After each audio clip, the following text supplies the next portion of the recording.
परम पूज्य आचार्य भगवान हम सब लोगों के बीच में विराजमान हो गए हैं। आज के दिन यहाँ आचार्य जी को शास्त्र भेंट कराने का अवसर यहाँ मिल रहा है। अंकुर जी जैन, इन्होंने 1,11,111 रुपये की दान राशि की स्वीकृति दी है। वे आए और आचार्य जी को शास्त्र भेंट करे। अंकित जी जैन, इन्होंने भी 1,11,111 रुपये की एक कलश की स्वीकृति दी है। वे भी आए और आचार्य जी को शास्त्र भेंट करे। सोनल पुष्कर शाह, थाने निवासी मुंबई, इन्होंने हथकरघा का एक मशीन 55,555 रुपये का स्वीकृति दी है एक मशीन के लिए। वे भी आए और आचार्य जी के चरणों में श्रीफल अर्पण करके आशीर्वाद प्राप्त करे। भरत कोठारी, अभिनंदन जैन, रोहित काला, इन्होंने भी एक हथकरघा का मशीन 55,555 की दान स्वीकृति दी है। वे भी आए और आचार्य जी के चरणों में श्रीफल अर्पण करके आशीर्वाद प्राप्त करे। सौ मंजू जैन, सरला जैन, हीरा जैन, अनिता जैन, मुंबई निवासी, इन्होंने भी एक मशीन हथकरघा का 55,555 रुपये का स्वीकृति दी है। वे भी आए और आचार्य जी के चरणों में श्रीफल अर्पण करके आशीर्वाद प्राप्त करे। वीरेंद्र पूनम पाटनी, वीरेंद्र पूनम पाटनी, कनकी, कलकत्ता, पश्चिम बंगाल, इन्होंने भी कानकी वाले वीरेंद्र पूनम जी पाटनी, कानकी, पश्चिम बंगाल, इन्होंने 5,55,555 का एक कलश की स्वीकृति दी है। वे भी आए सपरिवार और आचार्य जी को शास्त्र भेंट करे। कानकी वाले जितने लोग आए ना, उन सब लोगों को एक एक कलश करवाना है। कहाँ बैठे वो सब लोग दिख नहीं रहे मुझे। हाँ, कानकी वाले, पश्चिम बंगाल वाले सभी लोग आए और आचार्य जी के चरणों में श्रीफल अर्पण करके आशीर्वाद प्राप्त करें। श्रीफल अर्पण करके लिए कानकी, पश्चिम बंगाल के आए हुए से श्रावक संदीप जी जैन, पुष्पेन जैन, नागपुर, ब्रह्मचर्य अजय भैया जी जो शिरपुर में रह करके सेवा दे रहे, उनके परिवार वाले लोग आए हैं, माता पिता आदि, वे भी आए और आचार्य जी के चरणों में श्रीफल अर्पण करके आशीर्वाद प्राप्त करें। चलो कानकी वाले जल्दी जल्दी। हाँ, कानकी वाले, पश्चिम बंगाल वाले। हाँ, ए रवि भैया, क्यों छोड़ रहे इतने लोगों को? ये सब लोग कहाँ से? हाँ, आ जाओ आ जाओ, जल्दी चलो चलो जल्दी से। ओ भैया साहब,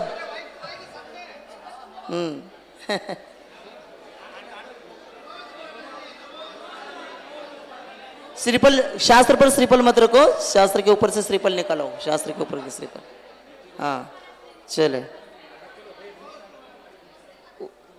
इधर से बाहर निकलिए, सब लोग इधर से बाहर निकलिए, इधर से बाहर निकलिए। पश्चिम बंगाल वाले, कानकी वाले, इधर से बाहर चलो। हाँ चलो चलो जल्दी। हेलो हेलो, ए माइक बंद पडलाय हो पण। Hello, mike check. Hello,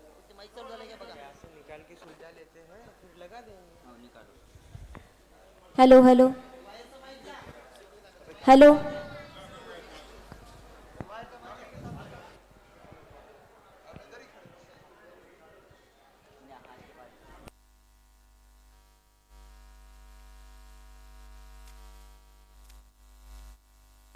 hello hello hello,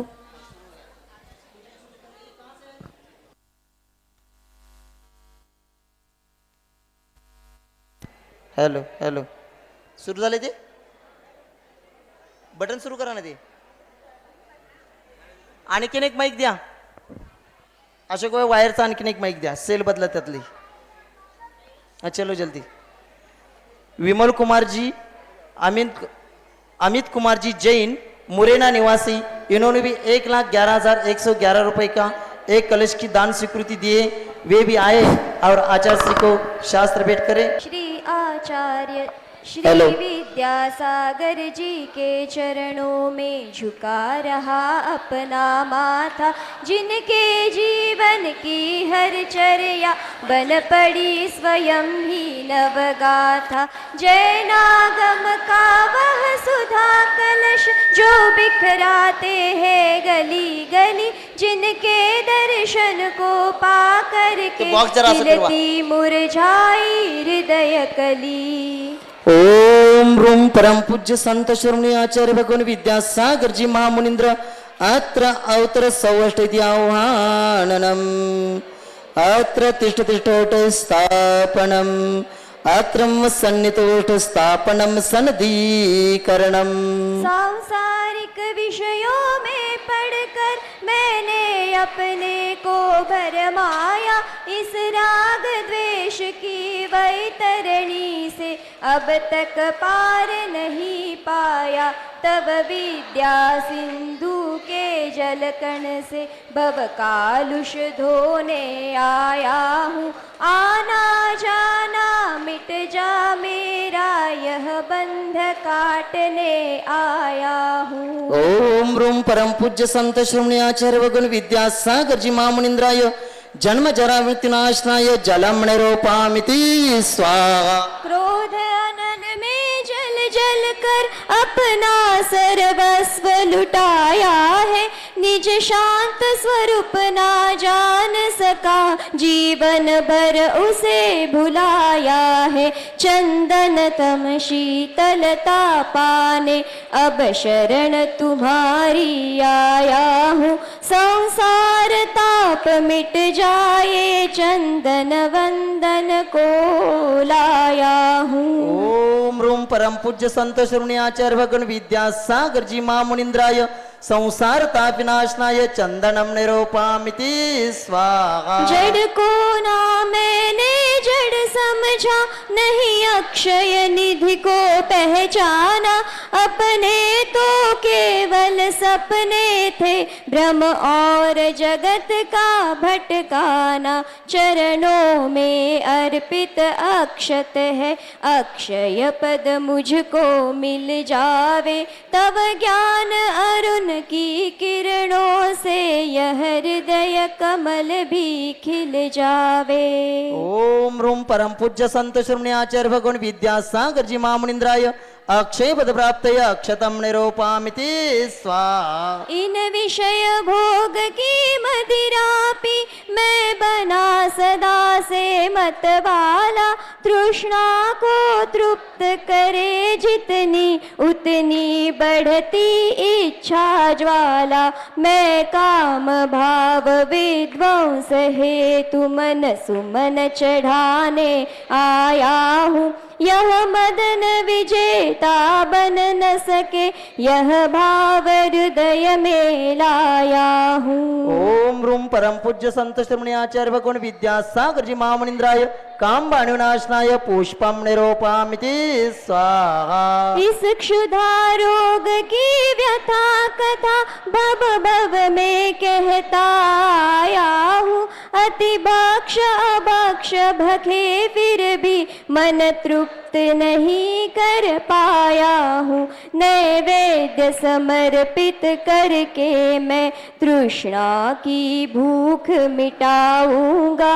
अब और अधिक ना भटक सकूं, यह अंतर बोध जगाऊंगा। ओम रूम परम पूज्य संत श्रोमणी आचार्य भगवान विद्यासागर जी महामुनींद्राय क्षुधा रोग विनाशनाय नैवेद्यम निरूपामिति स्वाहा। मोहांधकार से व्याकुल हो निज को नहीं मैंने पहचाना। मैं राग द्वेष में लिप्त रहा, इस हाथ रहा बस पछताना। यह दीप समर्पित है मुनिवर, मेरा तम दूर भगा देना। तुम ज्ञान दीप की बाती से मम अंतर दीप जला देना। ओम रूम परम पूज्य संत श्रोमणी आचार्य भगवान विद्यासागर जी महामुनींद्राय मोहंधकार विनाशनाय दीपम निरूपामिति स्वाहा। इन अशुभ कर्म ने घेरा है, मैंने अब तक यह माना था। बस पाप कर्म तज पुण्य कर्म को चाह रहा अपनाना था। यह अशुभ कर्म सब रिपुदल है, मैं इन्हें जलाने आया हूँ। इसीलिए तव चरणों में अब धूप चढ़ाने आया हूँ। ओम रूम परम पूज्य संत श्रमणी आचार्य गुरुदेव विद्यासागर जी महामनिंद्राय अष्टकर्मदनाय धूपम निरूपामिति स्वाहा। भोगों को इतना भोगा कि खुद को ही भोग बना डाला। साध्य और साधक का अंतर मैंने आज मिटा डाला। मैं चिदानंद में लीन रहूं, पूजा का यह फल पाना है। पाना था जिसके द्वारा वह मिल बैठा, मुझे ठिकाना है। ओम रूम परम पूज्य संत श्रमणी आचार्य गुरुदेव विद्यासागर जी महामनिंद्राय मां मोक्ष फल प्राप्त फलम निरूपामिति स्वाहा। जग के वैभव को पाकर मैं निश दिन कैसा अलमस्त रहा। चारों गतियों की ठोकर को खाने में ही अभ्यस्त रहा। मैं हूँ स्वतंत्र ज्ञाता दृष्टा, मेरा पर से क्या नाता है। कैसे अनर्घ्य पद पा जाऊं, यह अरुण भावना भाता है। ओम रूम परम पूज्य संत श्रमणी आचार्य भगवान विद्यासागर जी महामनिंद्राय अनर्घ्य पद प्राप्त अर्घ्यम निरूपामिति स्वाहा। भावों की निर्मल सरिता में अवगाहन करने आया हूँ। मेरा सारा दुख दर्द हरो, यह अर्घ्य भेटने लाया है। हे तपो मूर्ति, हे आराधक, हे योगीश्वर, हे महासंत, हे अरुण कामना, देख सके युग युग तक आगामी बसंत। ओम रूम परम पूज्य संत श्रमणी आचार्य गुरुदेव विद्यासागर जी महामनिंद्राय अनर्घ्य पद प्राप्त जयमाला पूर्णार्घ्यम निरूपामिति स्वाहा। नमस्तु भगवान, नमस्तु नमस्तु नमस्तु नमस्तु। ओम नमः सिद्धेभ्यः, ओम नमः सिद्धेभ्यः, ओम नमः सिद्धेभ्यः। अहिंसा परमो धर्म की, आचार्य गुरुवर श्री कुंद कुंद भगवान की, आचार्य गुरुवर श्री ज्ञान सागर मुनि महाराज की,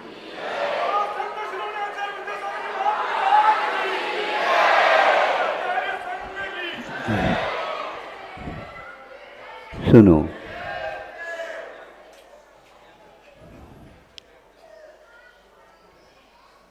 सूर्य के प्रखर किरणों से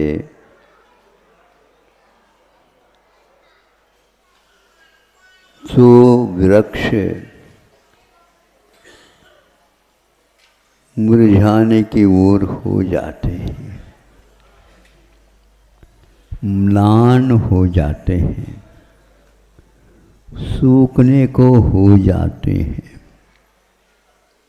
और उनको क्या आवश्यक है उसकी अभिव्यक्ति भी वो नहीं कर पाते हैं। वह बोल नहीं सकते, वो किसी को उस प्रतिकार के लिए सहयोग की आंछा वांछा चाहते तो होंगे, ऐसी बात है ही नहीं, लेकिन फिर भी उसका कोई भी सक्रिय सहयोग उसे मिल नहीं पाता। एक स्थान पर चित्र देखा था, छोटे भाई और बहन अपने हाथ में छोटे ही कलशी सही पानी की, और दोनों मिलकर के उसके ऊपर धार दे दी। फिर क्या कहना, क्या हुआ बताओ? फिर क्या कहना, एकदम उस वृक्ष के छोटे पौधे के सब पत्ते हरे तो थे ही, लेकिन मुरझाने की ओर से उसका नया जीवन सा मिला।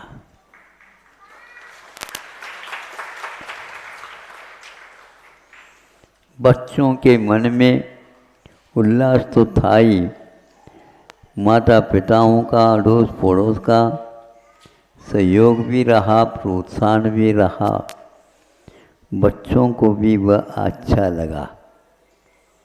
ये अब रोएंगे नहीं, ये अब रोएंगे नहीं, किंतु मुस्कान लेते रहेंगे। लू भी चली तो वह अब वृक्ष के पास आकर के वह लू भी ठंडक का अनुभव करती है। यह निश्चित है, हवा में भी एक प्रकार से तड़पन होती होगी। वृक्षों के पास आने के उपरांत उन्हें शीतलता मिल जाती है। बड़ा पौधा हो जाएगा, वृक्ष हो जाएगा, तो वृक्ष स्वयं बुलाने लग जाएगा। किनको? राहगीर को। अरे भैया, धूप बहुत है, लू चल रही है, थोड़े से बैठ जाओ। कहाँ पर बैठ जाओ? लू में। हाँ, तो वृक्ष भी बुलाता है, आप इसको समझे या न समझे, क्योंकि उसकी छाया में आप बैठ जाते हैं। उसमें कितने जीव होंगे पता नहीं, किंतु वो बड़े होने के कारण उस वृक्ष के द्वारा दूर दूर तक वह छाया पहुंचती है। लू भी आकर के वहाँ पर अपने आप ही शीतलता में डूब जाती है, उसका भी अभिषेक हो जाता है। यह सब कुछ उसके लिए सहयोग देने का फल है। आप लोग भी यदि आपस में इस प्रकार कार्य करेंगे, निश्चित रूप से जड़ों में भी एक प्रकार से स्फूर्ति आ जाएगी। अब जड़ सूख नहीं पाएंगे, किंतु वह भी उस वृक्ष के रक्षा के लिए खोज में निकलेंगे, राशन पानी आदि पाएंगे। इस प्रकार जीवन यापन करते समय कष्ट के बदले में प्रसन्नता का, एक संवेदना का अनुभव हो जाता है। इसलिए बच्चों को पाठ दिया जाता है कि पाठ्यक्रमों में, पुस्तकों में, कि वृक्षारोपण अपने जीवन में जितना करोगे उतने ही आप लोगों के जीवन में शांति मिलेगी। ये पालन शब्द, ये पोषण शब्द अपने आप में जीवन की रक्षा के प्रतीक बन जाते हैं। इसलिए आप लोगों को ऐसे पाठ देना चाहिए बच्चों के लिए, जिसके द्वारा केवल अपने ही घर का नहीं, किंतु औरों के घर के बारे में भी वो सोचने लग जाए। उनके लिए भी कुछ ऐसी छाया बनाने की आप लोगों के मन में भावना उत्पन्न होना चाहिए। हाँ, ये बीच बीच में तो आप लोग ताली बजाते हैं ना, इससे भी कुछ होता तो होगा।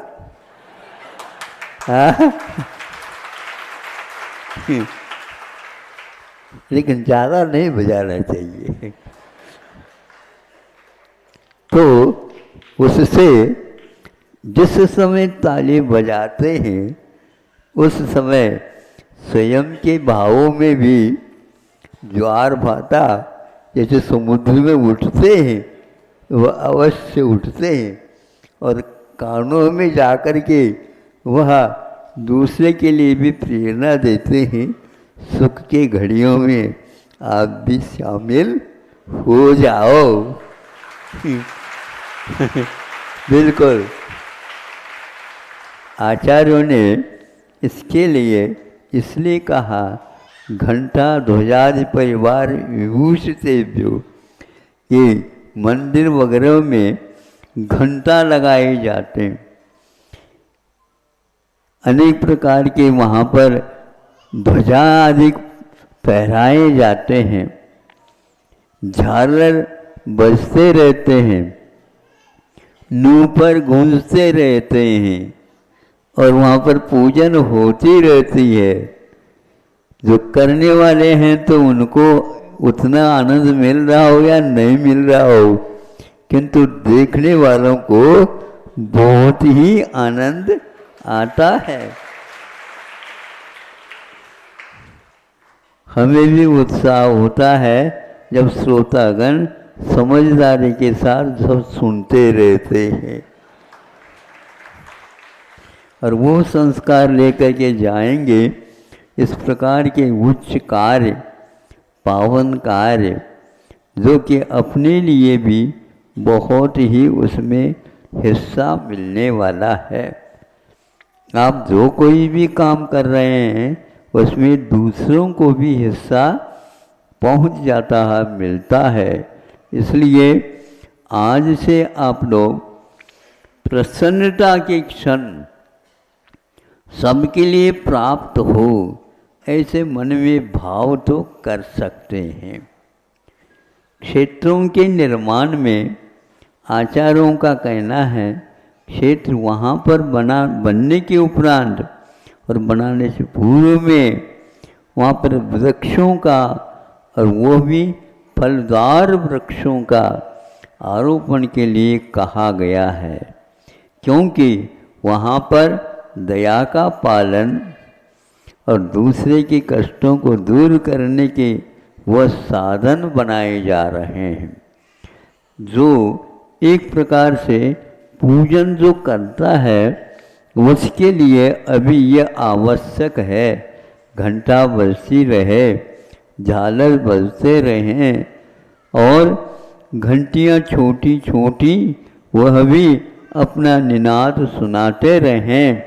ये सब वातावरण होने से जो पूजन नहीं करता है, जो दर्शन नहीं करता है, नहीं कर पा रहा है, उसका भी मन प्रफुल्लित हो करके इन कार्यों में कुछ समय निकाल सकता है।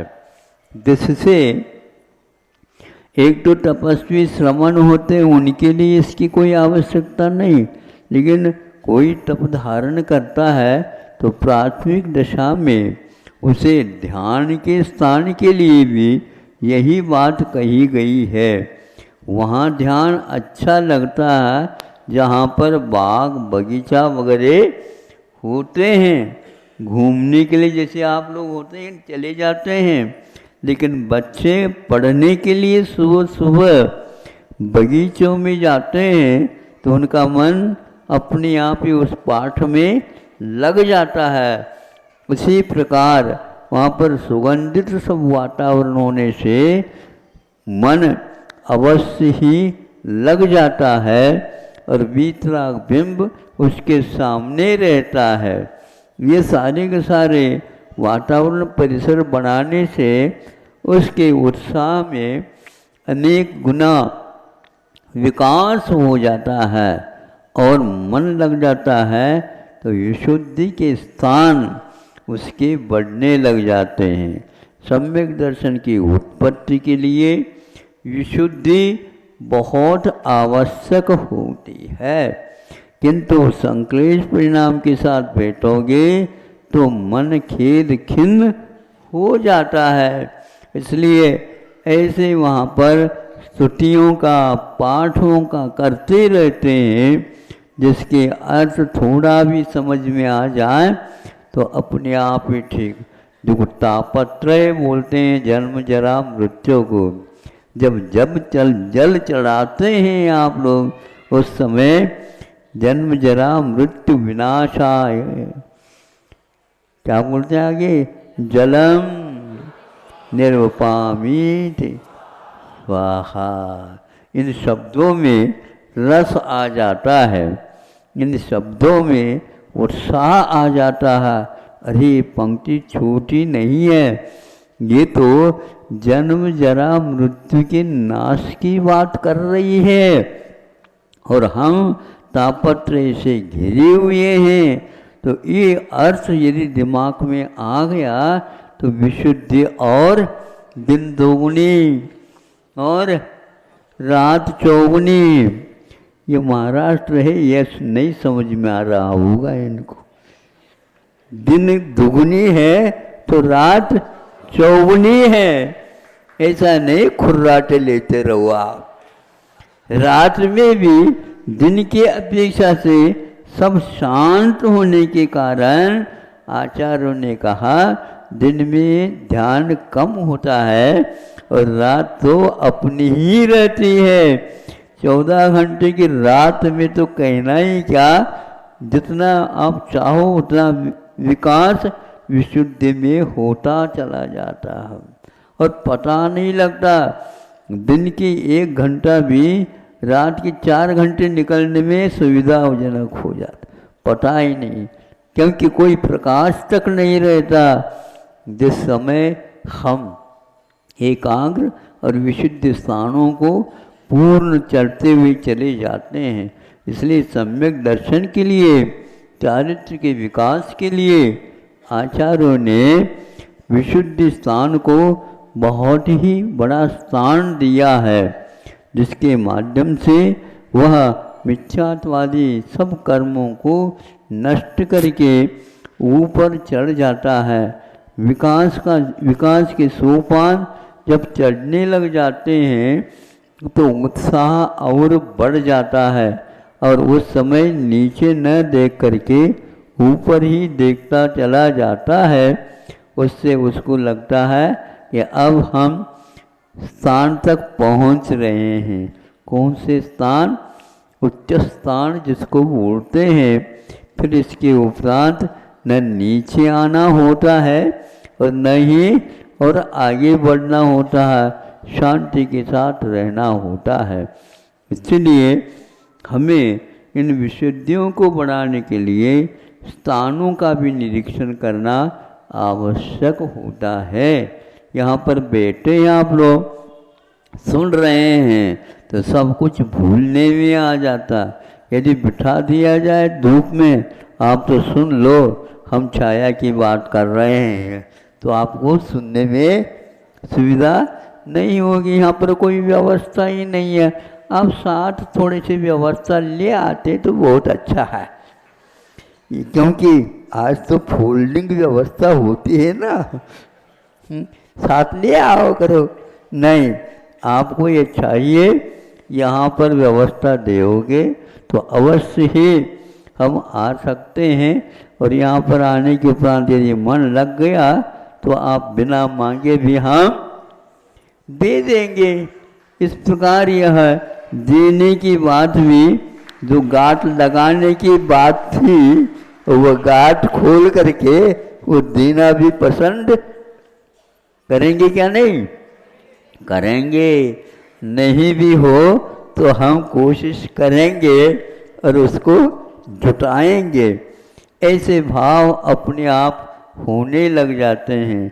किसी किसी को खाने में आनंद आता है तो किसी किसी को खिलाने में आनंद आता है।